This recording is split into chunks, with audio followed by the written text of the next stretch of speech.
Halo Vanessa. Gimana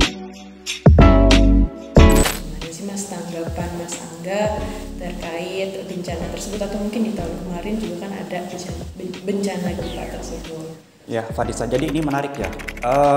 Sejak 2 tahun terakhir kita di Indonesia ini menghadapi ya situasi bencana gempa bumi yang dampaknya memang tidak kecil gitu ya. Terlebih mungkin kalau kita urut sampai tahun 2018 ke belakang misalnya, kita juga ada gempa yang lebih besar gitu ya. Contohnya ada gempa Lombok, kemudian gempa Palu, bahkan yang diikuti dengan tsunami dan likuifaksi gitu kan.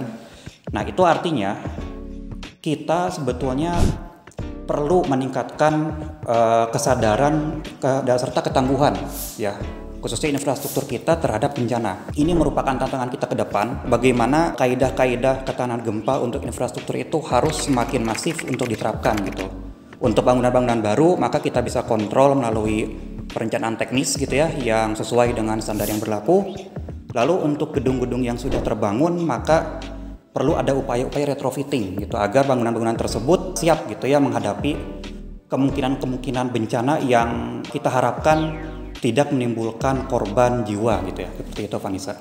Boleh di-share nggak sih Mas pengalamannya itu seperti apa? Metodenya mungkin boleh Mas?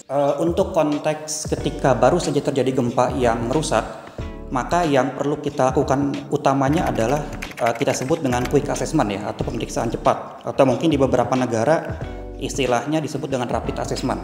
Nah, jadi pada dasarnya itu adalah pemeriksaan yang dilakukan secara sepintas gitu ya, dan tentunya seringkali itu hanya mengandalkan pemeriksaan secara visual saja, yang utamanya adalah bertujuan untuk memetakan kondisi keamanan bangunan pasca gempa, khususnya gedung publik gitu ya. Karena kita harapkan ada beberapa gedung publik yang harus bisa beroperasi gitu ya, dan dimanfaatkan untuk publik ketika gempa gitu. Contohnya misalnya bangunan-bangunan vital, rumah sakit gitu ya, atau gedung-gedung pemerintah yang bisa jadi ketika fase tanggap darurat itu digunakan untuk penanganan bencana seperti itu. Nah, sebelum gedung-gedung publik itu digunakan, maka kita harus pastikan dulu bahwa bangunan tersebut aman untuk digunakan. Ya, jadi jangan sampai kita menggunakan bangunan pasca gempa untuk katakanlah kebutuhan darurat gitu ya, berbagai macam situasi. Namun jangan sampai gedung yang kita gunakan itu justru ada bahaya gitu ya. Kita khawatir ketika ada gempa susulan, gedung yang kita pakai malah rusak gitu ya, atau runtuh, sehingga menyebabkan